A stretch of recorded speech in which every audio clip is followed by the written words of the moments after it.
ইয়াৰ পিছত আপুনি এনে হাইস্কুলীয়া জীৱনটো ক'ত কেনেকুৱা পাৰ কৰিলে, ক'ত পঢ়িছিলে? মই প্ৰাথমিক বিদ্যালয়ত প্ৰথম পৰীক্ষা শেষ কৰি ইয়াৰ পিছত এম ই স্কুলত মই ক্লাছ 4ত এডমিশ্যন লৈছিলোঁ। ইয়াৰ পিছত 5তো তাতে পঢ়িলোঁ। ইয়াৰ পিছত মই কিন্তু এৰাদিকলপানীৰ লাচিত বৰফুকন স্কুলত 6টো পঢ়া শুনা কৰিছোঁ। তো 6ত পঢ়া শুনা কৰাৰ পিছত তাতে পাছ হৈ আকৌ ফুলনি হাইস্কুলত মই ক্লাছ 7টো পঢ়িলোঁ। ক্লাছ 7টো পঢ়াৰ পিছত মই আমাৰ লাংহিন তিনিআলি লাংহিন পামগাঁও হাইস্কুলখনত মই ক্লাছ 8ৰ পৰা ক্লাছ 10লৈকে মেট্ৰিক পৰীক্ষা হোৱালৈকে মই ইয়াতে পঢ়িলোঁ। আপুনি যেতিয়া লাংহিনত পঢ়িছিলে তেতিয়া নিশ্চয় কিবাটো নাছিল চাগে, সেই চৰকাৰী হোৱা নাছিল চাগে, না হৈছিলে? চৰকাৰী হৈছিলে, তেতিয়াও চৰকাৰী হৈছিলে। কিন্তু তেতিয়া আমি মেট্ৰিকটো ডিপুত দিব লগা হৈছিলে। সেই ডিপুতে মেট্ৰিক পৰীক্ষাটো দিছোঁ। আৰু মই তেতিয়া চনটো কিমান মান হ'ব তেতিয়া? 1974 আৰু মই তেতিয়া 2nd ডিভিজনত পাছ কৰিব পাৰিছোঁ। আমি জানো যে তেখেত ইতিমধ্যে বহু কেইখন গ্ৰন্থ লিখিছে, ডক্টৰেট ডিগ্ৰী লৈছে আৰু সাহিত্য একাডেমী বঁটা পাইছে। গতিকে সংগমে কলেজৰো তেখেত প্ৰফেচাৰ আছিল, বৰ্তমান লাংহিন কলেজৰ প্ৰিন্সিপাল হৈ আছে। গতিকে আমি ক'ব বিচাৰিম যে আপুনি বহু প্ৰতিভা সম্পন্ন গুণৰ অধিকাৰী, আৰু বৰ্তমানলৈকে আপুনি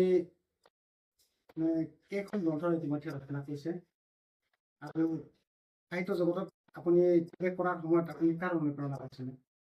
মই লিখা মেলাটো প্ৰায় হাইস্কুল জীৱনৰ পৰাই আৰম্ভ কৰিছে যদিও তেতিয়া ঠিক তেনেকুৱা মই অন্ততঃ পাব্লিছ কৰিবৰ কাৰণে ঠিক তেনেকুৱা মালিক পোৱা নাছিলোঁ।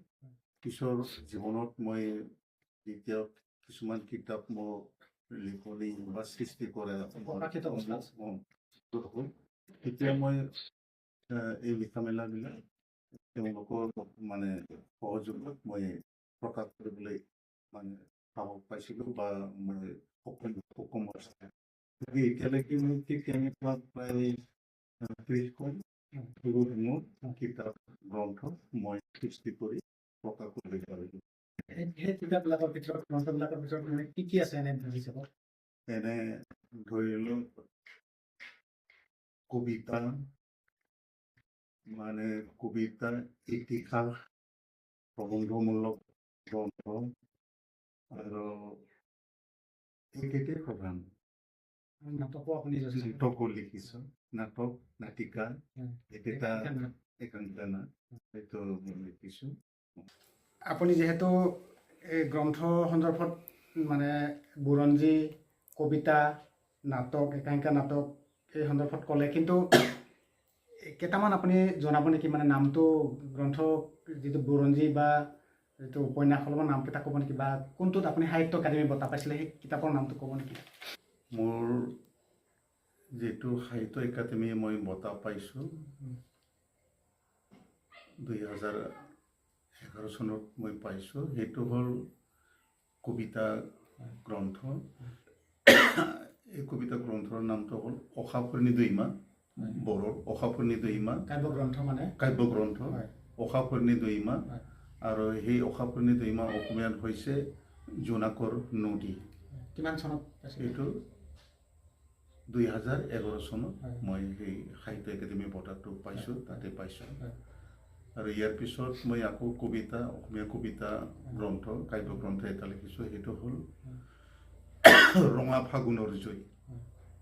ৰঙা ফাগুনৰ জয় সেইটো অসমীয়া কাব্যগ্ৰন্থ হয়। এই দুখনেই মোৰ এতিয়া সৃষ্টি, আৰু কিছুমান লিখা আছে অৱশ্যে সেইটো মই এতিয়ালৈকে প্ৰকাশ কৰিব পৰা নাই। এতিয়া আপোনাৰ অপ্ৰকাশিত অৱস্থাত কিতাপ আছে? অপ্ৰকাশিত কিছুমান আছে। কেইখনমান আছে এনে? কেইখন আছে বুলি কওঁতে মোৰ কিছুমান গদ্য সংকলন হিচাপে কিছুমান পঢ়ি আছে, কাৰণ মোক কিছুমানে অলপ দায়িত্ব দিয়া আছে বড়ো হাৰিমু আফাদৰ ফালৰ পৰা বা কিছুমান কিবা সাহিত্যৰ জগতৰ পৰা তেনেকুৱা আছে। সেইকাৰণে অলপ মানে আধৰুৱা হৈছে, আৰু এখন উপন্যাসো আধৰুৱা হৈ আছে।